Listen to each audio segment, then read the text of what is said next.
ఇది మన solar system. దీని చివరన పెద్ద పెద్ద మంచు కొండలతో కూడిన ఒక ఆస్ట్రాయిడ్ బెల్ట్ ఉంది. 2013 జనవరి 1వ తేదీ రాత్రి సమయంలో భూమికి చాలా దూరంగా చీకట్లో ఒక చిన్న స్పేస్ క్రాఫ్ట్ ఒంటరిగా ప్రయాణిస్తోంది. దాని పేరే న్యూ హోరిజన్స్. ఇది కొంతకాలం క్రితమే ప్లూటోకి సంబంధించిన ఎన్నో డీటెయిల్డ్ ఇమేజెస్ తీసింది. కానీ ఇప్పుడు దాన్ని వెనక్కి వదిలేసి ఆ చీకట్లో అలాగే ముందుకు వెళుతున్న సమయంలో దానికి ఏదో కనిపించింది. సోలార్ సిస్టమ్ చివరన సుమారుగా 35 కిలోమీటర్ల పొడవున్న ఒక వింతైన పెద్ద ఆబ్జెక్ట్ అది. వెంటనే న్యూ హోరిజన్స్ దాని ఫోటోలు తీసి నాసాకు పంపింది. నాసా సైంటిస్టులు ఆ చల్లటి భయంకరమైన ఆబ్జెక్ట్ను చూసి ఒక్కసారిగా షాక్ అయ్యారు. ఎందుకంటే అది చూడ్డానికి అచ్చం మనిషి ఆకారంలో ఉంది. పైన తలలాంటి భాగం, కింద పెద్ద మొండెల్లాంటి ఆకారం. అంతేకాకుండా ఆ ఫోటోల్లో నాసా ఇంకొన్ని వింత విషయాలు గమనించింది. అందులో ముఖ్యమైనది రక్తంలా కనిపిస్తున్న దాని డార్క్ రెడ్ కలర్. దాని పేరే అరుకోత్. సోలార్ సిస్టంలో మనకు తెలిసిన అత్యంత సుదూరమైన చల్లటి భయంకరమైన ప్రపంచం ఇది. సోలార్ సిస్టమ్ పుట్టినప్పటి నుంచి ఎలాంటి డిస్టర్బెన్స్ లేకుండా ఇది ఒక పర్ఫెక్ట్ ఆర్బిట్లో తిరుగుతోందని చెబుతారు. ఇది నిజంగా చాలా వింతైన విషయం. 1930 ఫిబ్రవరి 18వ తేదీ అమెరికాలోని ఆరిజోనాలో లోవెల్ అబ్జర్వేటరీ అది. రాత్రి సమయంలో ఒక గదిలో 24 ఏళ్ల కుర్రాడు ఒంటరిగా కూర్చున్నాడు. అతని పేరే క్లైడ్ టాంబో. అతను పెద్ద సైంటిస్ట్ ఏం కాదు, ఒక పేద రైతు కొడుకు. కనీసం కాలేజీకి వెళ్ళడానికి కూడా అతని దగ్గర డబ్బులు లేవు. కానీ అతను తన సొంత చేతులతో ఇంట్లోని ఒక చిన్న టెలిస్కోప్ తయారు చేసుకున్నాడు. అతని డ్రాయింగ్స్ చూసి ఇంప్రెస్ అయిన లోవెల్ అబ్జర్వేటరీ అతనికి ఉద్యోగం ఇచ్చింది. ప్రతి రాత్రి ఆకాశాన్ని ఫోటోలు తీసి వాటిని గంటల తరబడి ఒక స్పేస్ మెషిన్తో కంపేర్ చేయడం అతని పని. ఒకే ప్రదేశానికి చెందిన 2 వేర్వేరు రోజుల ఫోటోలను పక్కపక్కన పెట్టి ఏదైనా నక్షత్రం కదులుతుందేమోనని గమనించాలి. ఎందుకంటే 2 ఫోటోల మధ్య ఏదైనా ఒక వస్తువు స్థానం మారితే అది నక్షత్రం కాదు, అది ఖచ్చితంగా మరేదో అయి ఉంటుంది. బహుశా ఒక కొత్త ప్లానెట్ కావచ్చు. అలా నెలల తరబడి క్లైడ్ ప్రతి రాత్రి ఒంటరిగా కూర్చుని లక్షలాది నక్షత్రాల్ని ఒక్కొక్కటిగా చెక్ చేస్తూ వచ్చాడు. చివర్లో 1930 ఫిబ్రవరి 18 సాయంత్రం ఒక ఫోటో ప్లేట్ మీద అతనికి ఒక చిన్న మచ్చ కనిపించింది. అది 2వ ఫోటోలో తన స్థానం నుంచి కొద్దిగా కదిలుంది. ఆ క్షణంలో మన సోలార్ సిస్టంలో 9వ ప్లానెట్ను కనుగొన్న ప్రపంచపు మొట్టమొదటి మనిషిగా క్లైడ్ టాంబో చరిత్ర సృష్టించాడు. ఆ ప్లానెట్కు ప్లూటో అని పేరు పెట్టాడు. ఆ సంతోషంలో క్లైడ్ రాత్రంతా ఏడుస్తూనే ఉన్నాడు. ఈ డిస్కవరీ అనౌన్స్మెంట్ తర్వాత క్లైడ్కు ప్లూటోతో ఒక ప్రత్యేకమైన బంధం ఏర్పడింది. అతను ఎప్పుడూ దాని గురించి ఆలోచిస్తూ దాన్ని తన సొంత ప్రపంచంగా భావించాడు.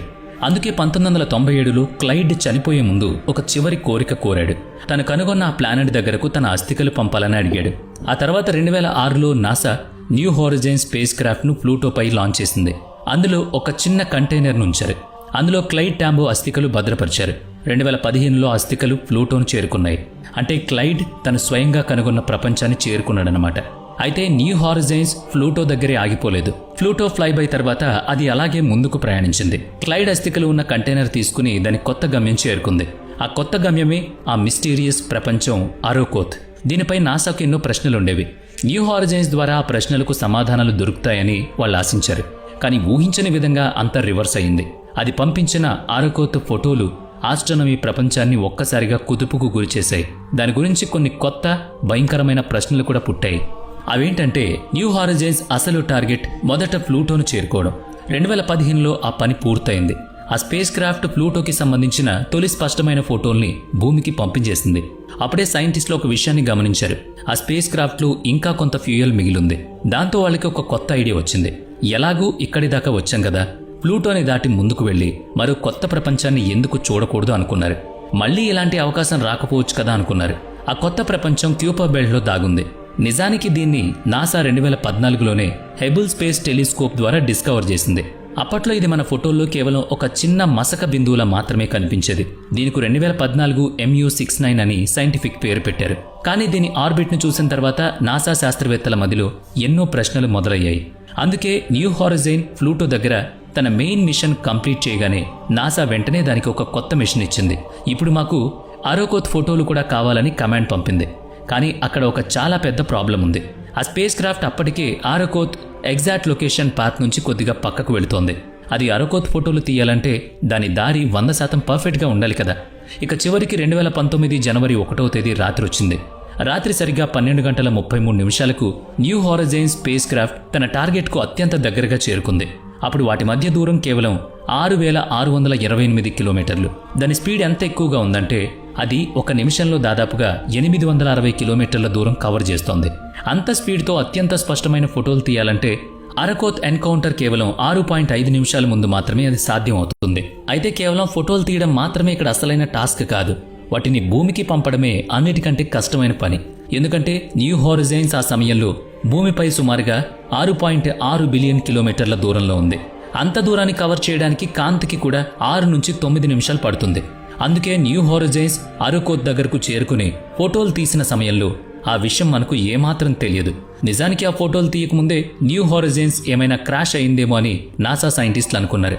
మరి ఆ ఫోటోలో నాసాకి ఏమైనా కనిపించిందా? 2019 జనవరి 2వ తేదీన నాసా న్యూ హోరిజైన్స్ తీసిన మొదటి డీటెయిల్డ్ ఫోటోలను రిలీజ్ చేసింది. అప్పుడే ప్రపంచం మొదటిసారి అరకోత్ను చూసింది. అది చూడ్డానికి ఒక ప్లానెట్లా లేదు, ఆస్ట్రాయిడ్లా లేదు, కనీసం ఒక మూన్లా కూడా లేదు. అచ్చం ఒక మంచు మనిషిలా, అంటే స్నో మ్యాన్లా కనిపించింది.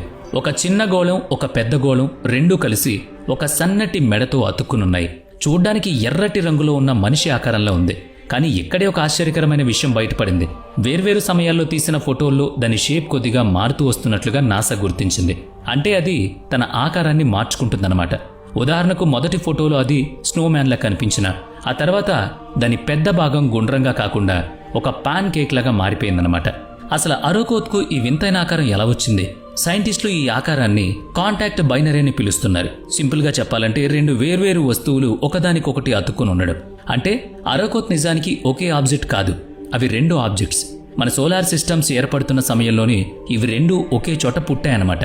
ఆ తర్వాత గ్రావిటీ కారణంగా అవి నెమ్మదిగా ఒకదానికొకటి దగ్గరయ్యాయి. ఆ ప్రాసెస్ ఎంత నెమ్మదిగా జరిగిందంటే అవి 2 గుద్దుకున్నప్పుడు ఎలాంటి పేలుడు జరగలేదు, ముక్కలు రాలేదు, ప్రకంపనలు పుట్టలేదు. అదనమాట సంగతి. ఇక అసలు అరకోత్ ప్రపంచం ఎలా ఉంటుంది? అక్కడ టెంపరేచర్ -230°C ఉంటుంది. మన భూమి మీద అత్యంత చల్లని ప్రదేశమైన అంటార్కిటికాలో రికార్డ్ అయిన లిస్ట్ టెంపరేచర్లు -89. అంటే అక్కడ టెంపరేచర్ మీరే ఊహించుకోండి. అరకోత్ దీనికంటే దాదాపు 3 రెట్లు ఎక్కువ చల్లగా ఉంటుంది. ఆ చలికి ఒక్క క్షణం కాదు కదా, అసలు ఊహించుకోవడమే భయం. అరకోత్లో ఒక రోజు అంటే కేవలం 15 గంటల 55 నిమిషాలు మాత్రమే. కానీ దాని ఒక సంవత్సరం మాత్రం చాలా పెద్దది. అరకోత్ సూర్యుడి చుట్టూ ఒక రౌండ్ చేయడానికి 293 సంవత్సరాలు పడుతుంది. అంటే అది ఒక ఆర్బిట్ పూర్తి చేసేలోపు భూమి మీద దాదాపుగా 3 శతాబ్దాల కాలం గడిచిపోతుంది. ఇక అరకోత్ను మరింత మిస్టీరియస్గా మార్చే మరో విషయం కూడా ఉంది. దాని పెద్ద భాగం మీద కొన్ని వింతైన ఉబ్బెత్తు ఆకారాలు కనిపిస్తాయి. వాటిని మౌంట్స్ అని పిలుస్తారు. అవి చూడ్డానికి ఎవరో బబుల్స్ను ఫ్రీజ్ చేసినట్లుగా ఉంటాయి. 2023లో సైంటిస్టులు ఒక కొత్త థియరీని ప్రతిపాదించారు. ఈ మౌంట్స్ నిజానికి అరకోత్ను తయారు చేసిన అసలైన బిల్డింగ్ బ్లాక్స్ అయి ఉండొచ్చని వాళ్ళు భావిస్తున్నారు. అంటే అరకోత్ ఏర్పడుతున్న సమయంలో చిన్న చిన్న ముక్కలు కలుస్తూ ఈ పూర్తి ఆబ్జెక్ట్ తయారవుతుంది. ఆ చిన్న ముక్కలు ఈ రోజు కూడా దాని సర్ఫేస్ మీద అలాగే కనిపిస్తాయి. అందులో ఉన్న ప్రతి మౌండ్ మన సోలార్ సిస్టమ్ పుట్టుకకు సంబంధించిన ఒక చిన్న శిలాజం లాంటివి. అలాగే అరకోత్ పేరు వెనకాల చాలా మందికి తెలియని ఒక ఆసక్తికరమైన కథ ఉంది.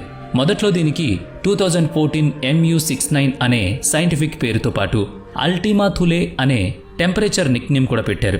లాటిన్ భాషలో దీని అర్థం అత్యంత సుదూరమైన ప్రపంచం అని. వినడానికి బాగానే ఉన్న ఈ పేరు వల్ల అప్పట్లో ఒక పెద్ద కాంట్రవర్సీ వచ్చింది. ఎందుకంటే థూలే అనే పదాన్ని గతంలో కొన్ని రేసిస్ట్ గ్రూప్స్ తమ థియరీల్లో వాడారని నాసాకు తర్వాత తెలిసింది. దీంతో ఫైనల్గా 2019 నవంబర్లో నాసా దీనికి అరకోత్ అని పేరు పెట్టింది. స్థానిక అమెరికన్ ట్రైబ్ వాడే భాషలో అరకోత్ అంటే ఆకాశం అని అర్థం. ఇక చివరిగా మరో ముఖ్యమైన విషయం ఏంటంటే ఆ న్యూ హోరిజైన్స్ స్పేస్ క్రాఫ్ట్ ఇప్పుడు ఎక్కడుంది, తర్వాత ఏం చేస్తోంది? అరకోత్ దగ్గర నుంచి వెళ్లిన తర్వాత ఆ స్పేస్ క్రాఫ్ట్ ఎక్కడా ఆగలేదు. అది ఇప్పటికే స్పేస్లో ముందుకు ప్రయాణిస్తూనే ఉంది, మనకు సిగ్నల్స్ పంపుతూనే ఉంది. కానీ ఇప్పుడు నాసా దగ్గర దానికి సంబంధించిన ఎలాంటి కొత్త టార్గెట్ లేదు. అంటే ఒక నిర్దిష్టమైన గమ్యం లేకుండా అలా వెళుతూ ఉందన్నమాట. కానీ అది చుట్టుపక్కల ఉన్న డస్ట్ను లెక్క పెడుతూ ఒక కొత్త విషయాన్ని మనకు చెబుతోంది. ఆ డేటాను బట్టి చూస్తే మనం అనుకున్న దానికంటే క్యూపర్